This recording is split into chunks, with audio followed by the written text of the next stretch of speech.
Mushroom उत्पादन जो है एक बहुत ही आदर्श उद्यम है। जैसा कि बहुत से लोग आप लोग इसको जानते भी होंगे और बहुत से लोग शायद पहली बार अभी बात इसकी सुन रहे होंगे। लेकिन आजकल जो मशरूम है वो काफ़ी कॉमन हो गया है। इवन जो भी आपके यहाँ जैसे कोई आयोजन होते हैं तो उसमें मशरूम का एक डिश जो है ज़रूर रहता है। वो इसलिए भी है कि आप लोग बात मत करिए, कुछ अगर पूछना है तो मेरे से पूछ लीजिए, है ना, कोई डाउट्स हैं कुछ भी हैं तो। मैं ये कह रहा था कि जैसे शुद्धता की जो बात होती है, जो हमारे जैसे पनीर की जो सब्जी है या पनीर के जो आइटम हैं, पहले हम लोग उसको ज़्यादा प्रेफर करते थे। लेकिन अभी क्या हुआ, थोड़ा दूध में चूँकि मिलावट और एडल्ट्रेशन इस तरह की समस्याएं आने लगी तो लोग अब थोड़ा अवॉइड करते हैं अपने स्वास्थ्य कारणों से लेके। लेकिन मशरूम में कोई मिलावट नहीं होती। मशरूम चूँकि एक प्राकृतिक उत्पाद है, आप जानते हैं, और एक ये फफूद होता है। क्या होता है?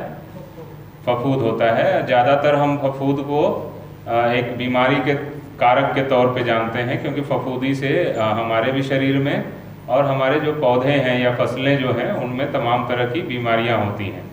लेकिन ये जो मशरूम है ये खाने योग्य फफूद होता है। आप ऐसे भी कह सकते हैं कि जो मशरूम होते हैं वो एक फफूद होते हैं, बड़े फफूद जिनको कहते हैं। तो वो उसकी हम आज उसकी जानकारी हम करेंगे। तो ये मशरूम जो खाने योग्य होता है इसकी बहुत सी प्रजातियां होती हैं। ठीक है, आप लोग अपने घर में गांव में देखते होंगे बरसात के दिनों में मशरूम उग जाया करते हैं, जिसको हम लोग गांव में कुकुरमुत्ता भी कहते हैं। ठीक है, नाम थोड़ा ऐसा है कि वो खाने की बात होती है तो महिलाएं जो है ज़्यादातर अपना मुंह बना लेती हैं।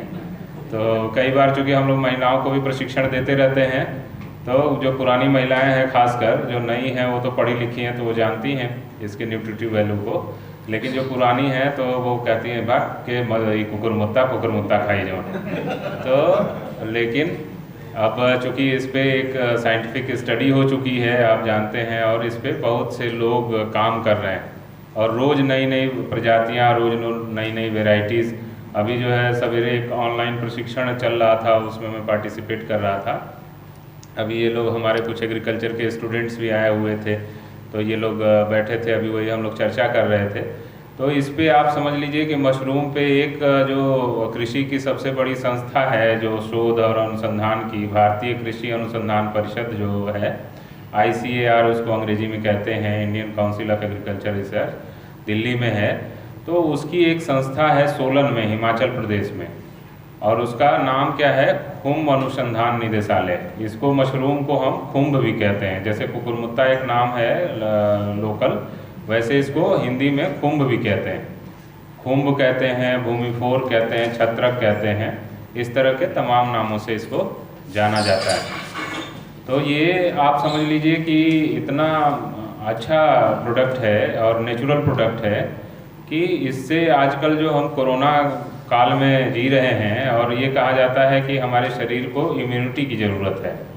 तो मशरूम एक ऐसा प्रोडक्ट है कि अगर हम इसका सेवन करते हैं तो हमारे शरीर को जो है ऊर्जा मिलती है। बहुत सी इसमें ऐसी चीज़ें होती हैं, विटामिन्स होती हैं, मिनरल्स होते हैं जो हमारे शरीर को इम्यूनिटी प्रदान करते हैं, हमारी प्रतिरोधक क्षमता जो है वो बढ़ती है। और इसको देखिए आप, इसको बनाने या पैदा करने में लागत बहुत कम है और उस अनुपात से जो है इसमें फ़ायदा बहुत ज़्यादा है। आप ये कह सकते हैं कि अगर 10 रुपये आप लगाते हैं तो 100 रुपया तक आप कमा सकते हैं इससे। और ये भी बात आपको बता दूं कि जो है अब ये मशरूम कहीं बाहर का नहीं रह गया। आजमगढ़ में ऐसे ऐसे मशरूम के उद्यमी हैं जो लाखों रुपए कमा रहे हैं मशरूम उत्पादन से। कोई बताएगा आप लोगों में से कोई नाम? किसी को जानकारी है? नहीं है? तो मैं अब दिखाऊंगा उनके बारे में भी कि अब आपको पंजाब हरियाणा जाने की ज़रूरत नहीं है, क्योंकि हरियाणा जो है एक लीडिंग स्टेट था मशरूम प्रोडक्शन के लिए। लेकिन अब हम धीरे धीरे आप लोगों के सहयोग से आजमगढ़ भी एक लीडिंग डिस्ट्रिक्ट होता जा रहा है। और ये जो आज का प्रशिक्षण है, जो गरीब कल्याण रोजगार अभियान और प्रधानमंत्री जी के जो एक आत्मनिर्भर भारत की संकल्पना है, वो इसी से सफल हो पाएगी कि आप जो है इसको सीखें और करें अपने यहाँ। ठीक है, प्रशिक्षण ले लिया और अगर उसको हम इम्प्लीमेंट नहीं करेंगे, अपने यहाँ शुरू नहीं करेंगे, तो वो चीज़ें नहीं हो पाएंगी। तो इसलिए देखिए ये लोग भी आए थे, बच्चे लोग जो है, तो ये लोग भी सीखने के लिए आए थे, ये एग्रीकल्चर के ही पढ़े हुए छात्र हैं। तो ये लोग भी अब धीरे धीरे उस पर जानकारी लेंगे और उसको काम शुरू करेंगे। तो इसकी देखिए कई प्रजातियां होती हैं और हमारे भारतवर्ष में मुख्यतः 3-4 प्रजातियों पे ही हम लोग काम करते हैं, और भी प्रजातियां धीरे धीरे खोजी जा रही हैं और उसको पॉपुलराइज किया जा रहा है। लेकिन अभी हम बटन मशरूम, ये जो है आपका, ये बटन मशरूम है, ठीक है, ये ओएस्टर मशरूम है जिसको हम ढींगरी मशरूम भी कहते हैं, और ये मिल्की मशरूम है जिसको दूधिया मशरूम कहते हैं, ठीक है। ये हमारे यहाँ की फ़ोटोग्राफ्स हैं। ये यहाँ पे भी, चूँकि केवीके में हम एक ट्रेनिंग सेंटर हमारा है, तो हम ये थोड़ी थोड़ी मात्रा में कभी उत्पादित करते हैं कि हम अपने किसान भाइयों को इसको दिखा सकें। तो ये बटन मशरूम है, ये कौन सा है, ओएस्टर मशरूम, ढींगरी जिसको हिंदी में कहते हैं, ओएस्टर मशरूम है। ये मिल्की मशरूम है। लिख लीजिए आप लोग कि वो पैड वैड मिला है, ऐसे बंद करते चले जाएंगे तो फिर याद नहीं रहेगा। कम से कम नाम तो याद रखिए ना। कहेंगे मशरूम की ट्रेनिंग हुई, कोई जानकार आदमी पूछ देगा कि कौन कौन से मशरूम है, तो आप बता नहीं पाएंगे। तो इसलिए जो है, तो ये हो गया, ये mushroom cultivation for income and employment, मतलब आपको आय भी इससे मिलेगी और रोजगार का सृजन भी आप कर सकते हैं। मतलब दूसरे के यहाँ आप अगर काम, ओएस्टर मशरूम या ढींगरी मशरूम दोनों कहते हैं इसको, ठीक है। तो इससे आप आय भी अर्जित कर सकते हैं मशरूम उत्पादन करके, और दूसरों को रोजगार भी दे सकते हैं, ठीक है। दोनों इसमें काम हो सकता है।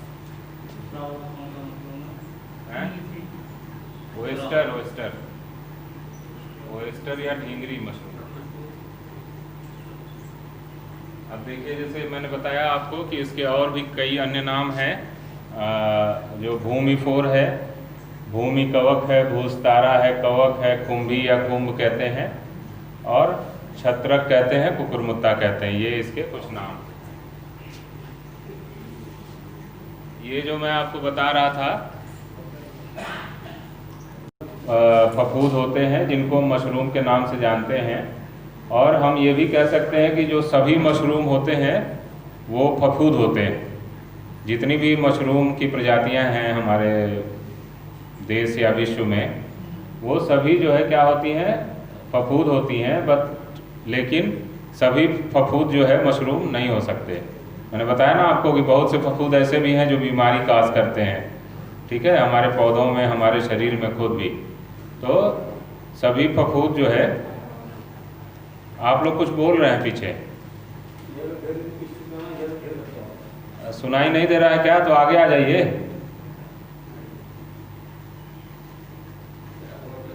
आप ही सबसे ज़्यादा बोल भी रहे थे, अब दूसरी बात करने लगे जो है।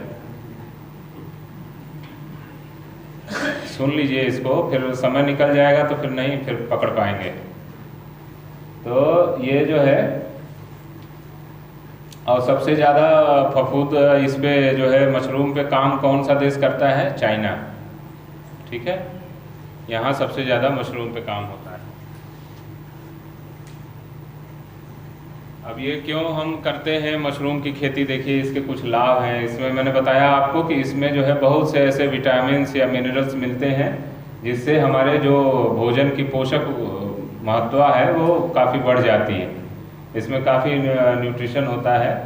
और जो ये जैसे जो हमारे अनएम्प्लॉयड यूथ हैं, मतलब बेरोजगार साथी जो हमारे हैं, युवा हैं, उनके लिए रोजगार का एक आदर्श उद्यम है। इन्हांसमेंट ऑफ फैमिली इनकम, मतलब ये अगर आप करते हैं तो आपके परिवार की जो आय है उसमें इससे बढ़ोतरी हो जाती है। आजकल जो एक बहुत बड़ा इशू है, आप देखिए कि खेतों में हमारे जो अवशेष हैं वो हम नहीं उसका कुछ हम सदुपयोग कर पाते, तो हम उसको जला देते हैं, है ना। तो जलाने के बाद आप जानते हैं कि कानूनी तौर से भी एक काफ़ी उस पर बंदिश है, उस एक कानून के दायरे में आ गया है अब वो जलाने की प्रक्रिया, क्योंकि जलाने से बहुत से नुकसान होते हैं। हमारा पूरा पर्यावरण प्रदूषित होता है, हमारे जो मिट्टी है उसमें जो सूक्ष्म जीवाणु, लाभदायक जीवाणु होते हैं वो सब खत्म हो जाते हैं, हमारी मिट्टी बिल्कुल कड़ी हो जाती है। तो इसलिए उसके लिए भी जो है चूँकि हमारा जो कृषि का अवशेष है उसको हम मशरूम के रूप में, उसके सबस्ट्रेट के रूप में या उसके पोषाधार के रूप में हम इसका उपयोग कर सकते हैं। मतलब ये जो चीज़ वेस्ट है उसको हम वेल्थ, मतलब जो चीज़ें बेकार है उससे हम समृद्ध हो सकते हैं। तो ये काम भी मशरूम प्रोडक्शन से कर सकते हैं हम। इसके जो प्रोडक्ट्स हैं, इसके जो उत्पाद हैं मशरूम के, वो आप इससे दवा बना सकते हैं, श्रृंगार की तमाम सामग्रियों में इसका उपयोग होता है। हम इससे पाउडर इसका मशरूम का बना सकते हैं, और ये जो है आपका अचार बना सकते हैं, बिस्किट, टॉफ़ी और आटा में भी आजकल मल्टीग्रेन आटा चल रहा है। आप देखें बाज़ार में जो बड़ी बड़ी कंपनी हैं वो गेहूं का आटा अब नहीं दे रही हैं। जिनके पास पैसा ज़्यादा है वो सबका आटा उसमें थोड़ा थोड़ा चाहते हैं, जौ का आटा चाहते हैं, मक्के का आटा चाहते हैं, थोड़ा इस तरह से। तो ये मल्टीग्रेन होता है, तो उससे क्या होता है कि उससे पोषण ज़्यादा मिलता है। गेहूं के आटे में थोड़ा उतना नहीं मिल पाता। तो आजकल बड़े बड़े जो मॉल्स हैं हमारे, वहाँ इस तरह की चीज़ें आ रही हैं। आप बिस्किट देखिए, मल्टीग्रेन बिस्किट चल रहा है, उसका दाम काफ़ी ज़्यादा होता है, तो उसको लोग जो बड़ी प्रोफाइल के लोग हैं वो सब यूज़ करते हैं। तो उसमें मशरूम भी एक इंग्रेडिएंट है, मशरूम का पाउडर मिला के हम उसके गुणवत्ता को बढ़ा सकते हैं।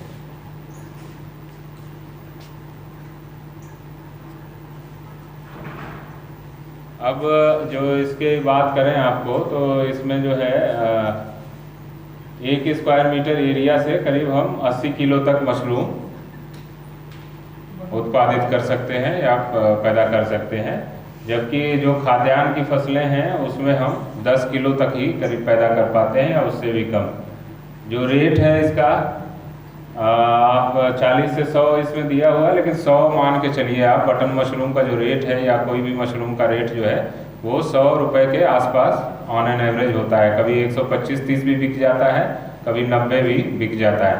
तो ऑन एन एवरेज जो है करीब 100 रुपये आप मिलता है। और जो है सीरियल्स में तो आप देख ही रहे हैं कि जो धान गेहूँ है आपका वो 20 रुपये 18 रुपये इसके आसपास जो है रहता है।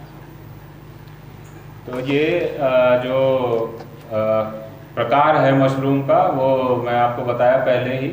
इसमें वाइट बटन मशरूम है जो गोल वाला था, वो जो है हम यहाँ सीजनल बेसिस पे करते हैं। मतलब सितंबर से वो स्टार्ट हो जाता है और मार्च तक इसका जो है कल्टीवेशन या प्रोडक्शन हम करते हैं। ठीक है। अब उसके बाद जो दूसरा है वो मैंने आपको क्या बताया, ऑयस्टर या ढींगरी मशरूम है, जो सीप नुमा है, जिसका थोड़ा सा कप साइज में होता है। और तीसरा जो है वो मिल्की मशरूम है या दूधिया मशरूम जिसको कहते हैं।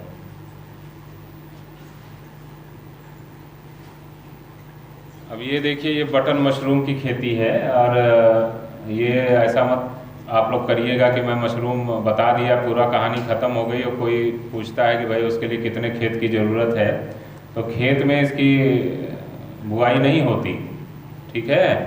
इसकी बुआई कहाँ होती है, कमरे में आप कर सकते हैं, कोई मड़ई बना के कर सकते हैं। मतलब इसके लिए प्रोटेक्टेड कंडीशन चाहिए, मतलब अंधेरा हो या खुले स्थान पे आप नहीं करते इसको। ठीक है। उसको प्रोटेक्टेड चाहिए, जैसे इस तरह का कमरा है आपके पास कोई, या आप नहीं, धूप नहीं लगनी चाहिए। ठीक है। देखिए इस तरह का स्ट्रक्चर है, और लाइट आए लेकिन डायरेक्ट जो है सनलाइट पड़ेगी तो खराब हो जाएगा। तो इसलिए लाइट का प्रोविज़न रखिए। कभी जब ये ग्रो करता है तब उस समय हम थोड़ा थोड़ा 3-3, 4-4 घंटे उसके लिए प्रकाश की व्यवस्था देते हैं, लेकिन ज़्यादातर उसमें अंधेरे की ज़रूरत होती है। तो ये देखिए, जैसे जब ये इसका बढ़िया फ्लश जब आता है तो उस समय जैसे लगता है कि आप कहीं ऐसी जगह पे चले आए हैं जहाँ बर्फ़ गिरी हुई हो। देखने से लग रहा है कि नहीं आपको, क्योंकि वो जो इसका कंपोस्ट होता है जिसमें ये बढ़वार करती है, तो उसमें क्या है कि वो पूरा काला होता है, अंदर जो है रोशनी भी कम होती है। तो ये जब वाइट कोई चीज़ उसमें आप रखेंगे तो पूरी तरह से चमकती है। अगर आप थोड़ा सा प्रकाश करेंगे तो बिल्कुल ब्लैक में वाइट जो है पूरा आपको लगेगा जैसे बर्फ़ गिरी हुई है। तो इसका जो है मैंने बताया कि जो सीज़न है वो देखिए, इसमें 2 स्पीशीज़ है, एगेरिकस बायोस्पोरस और एगेरिकस बिटेरिकस। इसका जो ग्रोइंग मंथ है, मतलब जो पैदा करने का सीज़न है, वो अक्टूबर से फरवरी तक का है, मार्च तक भी ले जाते हैं। टेम्परेचर इसमें क्या है, 2 चीज़ इसमें बहुत आवश्यक होती है, टेम्परेचर और ह्यूमिडिटी। मतलब तापक्रम और आर्द्रता, ये अगर दोनों चीज़ अगर आप सही रखे हैं तो आपका कल्टीवेशन या प्रोडक्शन जो है बढ़िया होगा। तो इसमें कितना ज़रूरत होती है, 15 से 25 डिग्री सेंटीग्रेड तक, ठीक है, टेम्परेचर की ज़रूरत होती है। और जो अपेक्षित आर्द्रता है वो 85 से 90% तक, ये दोनों चीज़ आपको ध्यान रखना है। और इस तरह से अगर आप करते हैं तो 15 से 20 kg पर क्विंटल कंपोस्ट के हिसाब से आपको उत्पादन मिल सकेगा।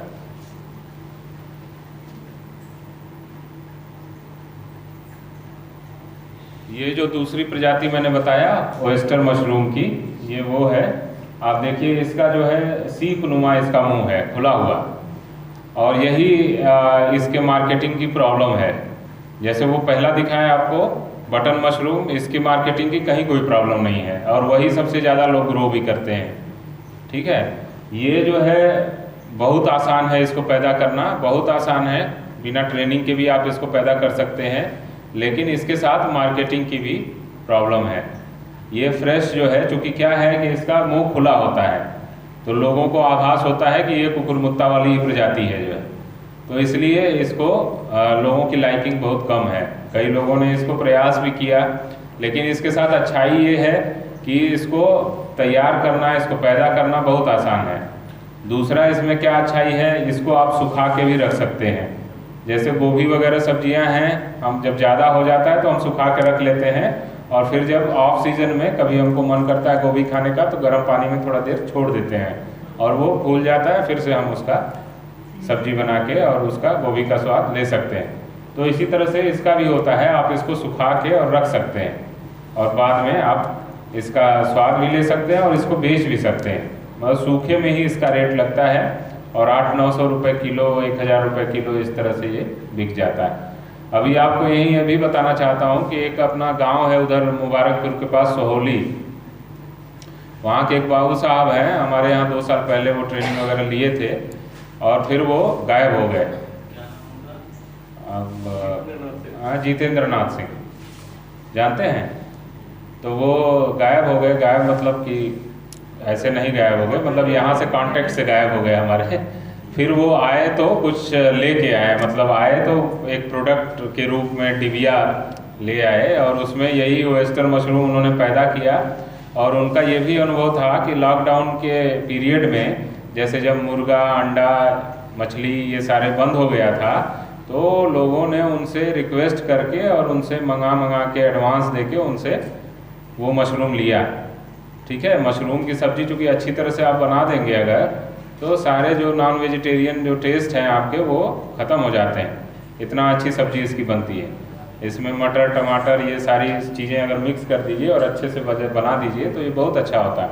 तो उन्होंने इसको क्या किया, जो बच गया उनके पास, उन्होंने उसका पाउडर बनाया। पाउडर बनाने के बाद जो है एक कंपोजिशन जो है, जो हम जैसे हाजमा चूर्ण वगैरह हम लेते हैं तमाम कंपनी के, तो उन्होंने हाजमा चूर्ण उसका बना लिया और हाजमा चूर्ण बना के अच्छी पैकिंग लेबलिंग कर दी उसकी, और उसके बाद वो अपना घूम के उसको सेल कर रहे हैं। डॉक्टर्स के यहाँ भी जाते हैं कि भाई आप प्रिस्क्रिप्शन में अपने लिख दीजिए। तो चूँकि उसमें मशरूम है, काला नमक है, हर्रे वगैरह कुछ डाले हैं जो भी पेट के लिए फ़ायदेमंद है, तो टेस्ट भी उसका अच्छा लगता है और अच्छा बिक रहा है उनका, जो है काफ़ी डिमांड जो है मार्केट में धीरे धीरे क्रिएट हो रही है। तो इस तरह का मतलब एक उद्यमशीलता या उद्यमिता आप स्थापित करके कोई काम कर सकते हैं। तो इसके साथ ये है कि इसके प्रोडक्शन की टेक्निक बहुत आसान है, बटन में थोड़ा सा टेक्निकलिटी ज़्यादा है, लेकिन ये है कि फिर भी आप करोगे, एक बार कर लोगे तो आपको सारी चीज़ें समझ में आ जाएंगी। अब ये देखिए, जैसे ओयस्टर मशरूम है तो ये हम साल भर इसकी खेती कर सकते हैं।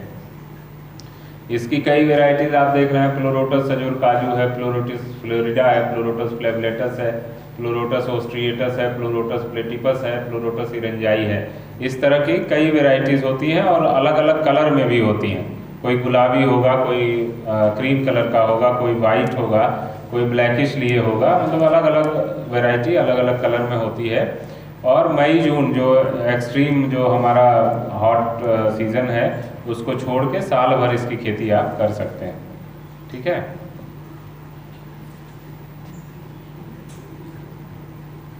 इसके जो उत्पादन का है, जैसा मैंने बताया आपको, अगस्त से मार्च आराम से कर सकते हैं। टेम्परेचर ह्यूमिडिटी इसमें भी आवश्यक होती है, लेकिन इसके लिए थोड़ा ज़्यादा टेम्परेचर आप लगा सकते हैं, 24 से 28 डिग्री सेंटीग्रेड। और ह्यूमिडिटी तो वही है, जो आर्द्रता है वो 80 से 85% तक। इस पे किस पे उगाते हैं, इसके लिए आप गेहूं का या धान का जो पुआल है उससे आप इसको उगा सकते हैं। इसकी जो उपज है वो क्या है, 60 से 100 किलोग्राम प्रति क्विंटल। अगर भूसा जैसे है तो भूसा 1 क्विंटल भूसा में आप 60 से 100 किलोग्राम तक इसका उत्पादन कर सकते हैं।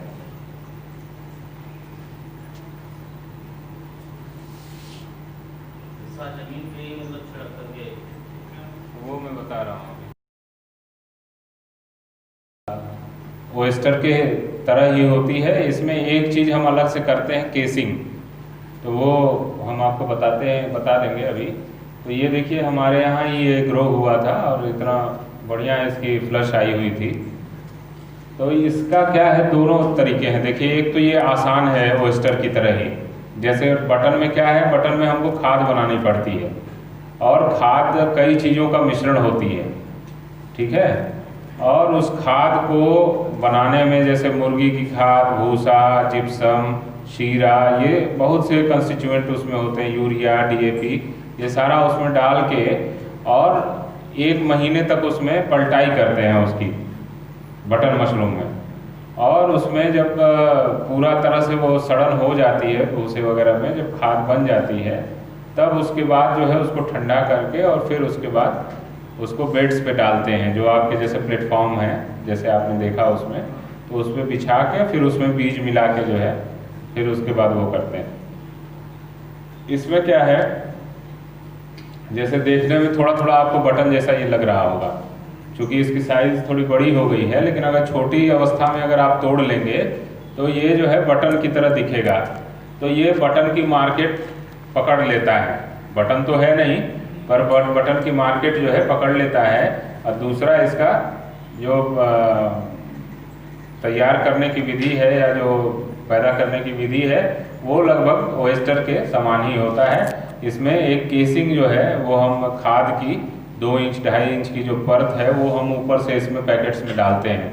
जब इसका पूरा फफूद जो है पूरे भूसे में अच्छी तरह से फैल जाता है, तब हम उसमें 2.5 इंच की केसिंग जो है वो ऊपर से डाल देते हैं, फिर उसके बाद तब मशरूम उसमें आने लगता है। तो इसमें बस इतना ही अलग से करना है। जो ओएस्टर वाला आप पूछ रहे थे, तो उसमें कुछ नहीं करना होता है। हम भूसा ले लेंगे, जैसे 10-12 किलो भूसा ले लिया और एक ड्रम में, प्लास्टिक के ड्रम में हम उसको भिगोते हैं। उसको देखिए क्या करना है हमको, जो जैसे भूसा है तो उसको हमको निर्जमीकृत करना है कि मतलब उसमें और कोई कीटाणु जीवाणु न रहे। तो उसके लिए हम गर्म पानी में भी उसको निर्जमीकृत कर सकते हैं, लेकिन अब उतना बड़ा कड़ाहा हमारे पास कहाँ होगा कि हम 10-12 किलो भूसा उसमें डाल के वो करें। अगर है ऐसा तो आप जो है 80 से 100 डिग्री सेंटीग्रेड टेम्परेचर पे जो है आप करीब 40 से 50 मिनट तक जो है उसको गर्म रखिए और उसमें भूसे को डाल के भिगा दीजिए। तो वो धीरे धीरे जो है उसमें जितना भी रहेगा कीटाणु जीवाणु वो सब खत्म हो जाते हैं। दूसरी तरकीब ये है कि आप जो है पानी ले लीजिए ड्रम में, प्लास्टिक के ड्रम में, और उसमें जो है भूसे को डालिए। और 2 दवाएं आती हैं, एक तो फॉर्मलिन आता है और एक बाविस्टीन आता है, 2 दवाएं, इनको हम उसमें मिलाते हैं, ठीक है। तो वो हम अभी आपको बता देंगे। तो ये जो है तीसरा, ये मिल्की मशरूम है जो जिसको दूधिया मशरूम कहते हैं। तो ये इसका नाम है कैलोसाइबी इंडिका। इसके जो कब पैदा करते हैं हम, ये थोड़ा सा गर्मी में भी पैदा हम इसको कर सकते हैं। तो इसके लिए मार्च और जुलाई का सीजन रखा गया है और इसको भी गेहूं या धान के पुआल पे हम इसको कर सकते हैं। इसके लिए टेम्परेचर देखिए, जो तापमान की ज़रूरत होती है वो 25 से 35 डिग्री सेंटीग्रेड तक आप इसको उगा सकते हैं। और ये प्रति कुंटल जो सूखा भूसा है उससे करीब 60 से 80 किलोग्राम तक उपज भी इसमें आपको मिल सकती है।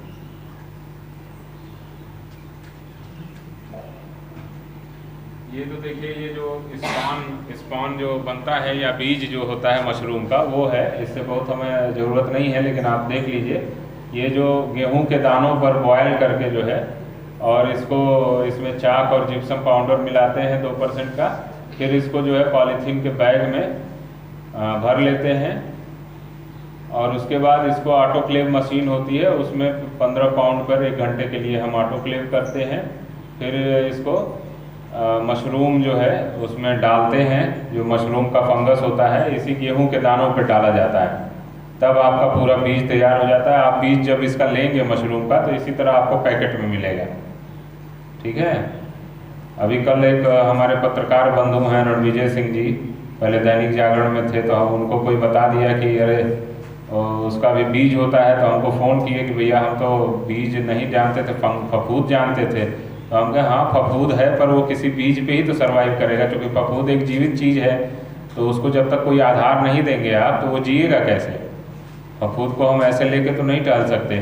तो गेहूं का जो ये बीज जो दाना है इसको बॉयल करके उसमें डाल के और उसमें फफूद डाल दिया जाता है, जिससे वो उसका भोजन वहाँ से मिलता रहता है और उसको आप ट्रांसपोर्ट कर सकते हो, दिल्ली से मंगा सकते हो या कहीं अपने यहाँ से भेज सकते हो। तो इस तरह से वो एक पैकेट में ही मिलता है।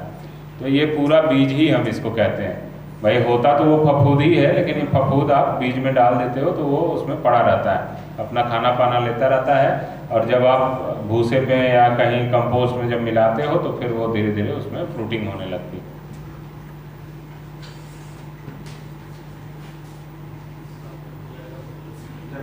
ये हम लोग जो है ओएस्टर मशरूम के लिए तैयारी यहाँ कर रहे थे, जिसमें क्या क्या ज़रूरत होती है। जैसे मैंने आपको बताया कि इसके लिए भूसे की ज़रूरत होती है, और फिर आपको जो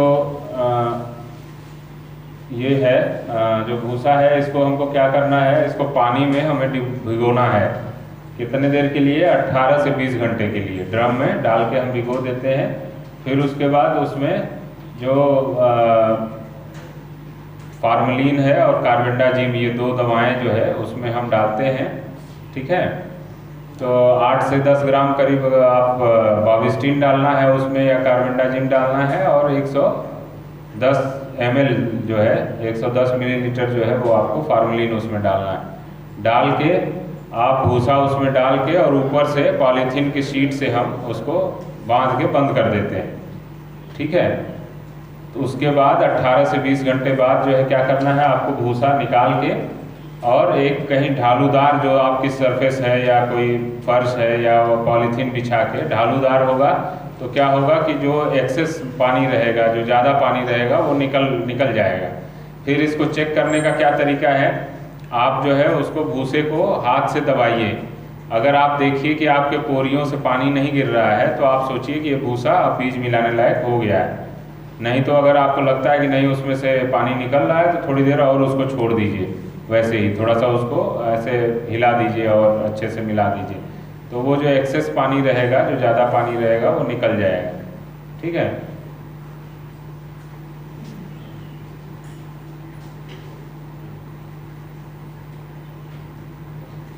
ये देखिए जो मैं बता रहा था आपको, तो इसमें क्या है 5 ग्राम करीब बाविस्टिन आप डाल देते हैं, 5-6 ग्राम, और फार्मलिन सोल्यूशन जो है वो 125 मिलीलीटर आप 100 लीटर पानी के दर से आप डाल लेंगे। 4-5 घंटे 8 घंटे आप रख लीजिए इसको।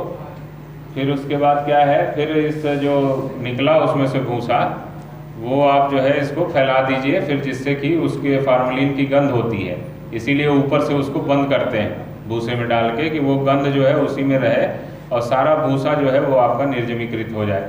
फिर आप निकाल के उसको रख देंगे 4 से 5 घंटा, तो वो सारी गंध उसमें से निकल जाएगी और फिर उसको आप बैग में भर के और अपना बीज उसमें मिला सकते हैं। ये जैसे ये सूर्य के प्रकाश से भी आप इसको स्टेरिलाइज कर सकते हैं। ये जो मैं गर्म पानी से उपचार करने की बात बता रहा था उससे भी आप कर सकते हैं। ठीक है। ये देखिए बीज ऐसे मिलाते हैं ना, बीज देखिए पॉलीथीन में इस तरह से ये मिला दिया, वहाँ देखिए वहाँ मिलाया जा रहा है, वहाँ फिर देखिए बीज का वो सफ़ेद सफ़ेद फंगस उसमें दिख रहा है आपको। फिर यहाँ देखिए इसको बांध के हम लोगों ने रख दिया है नीचे या प्लेटफॉर्म पे। अब धीरे धीरे इसमें क्या हो रहा है, सब फंगस फैल रहा है, देख रहे हैं सफ़ेद सफ़ेद जो चकत्ता जैसा है।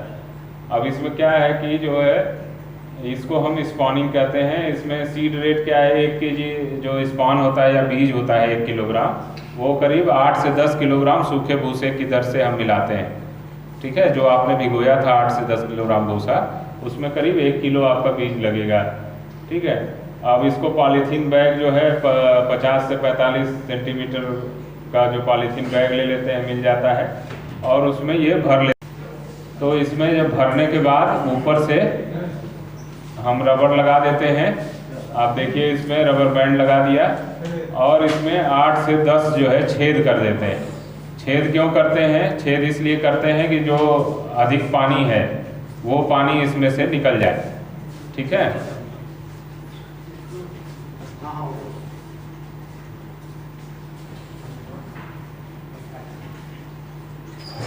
अब इसके बाद देखिए जो है करीब 20 दिन में जो है क्या होता है कि पूरा जो है आप पॉलीथीन इसका फाड़ देंगे और ये पूरा फफूंद जो है उसमें फैल जाता है। देखिए पूरा सफ़ेद हो गया ना, और ये आप पॉलीथीन निकाल देंगे तो ये गिरेगा नहीं, फिर भूसा आपका पूरा कम्पैक्ट हो गया, एक ब्लॉक जैसा बन गया, क्योंकि उसमें पानी था और वो बैठ गया पूरी तरह से, तो ये पूरा आपका हार्ड हो गया। अब इस तरह से आप रैक पे रख देंगे और पानी का छिड़काव करते रहेंगे जिससे ये सूखने ना पाए।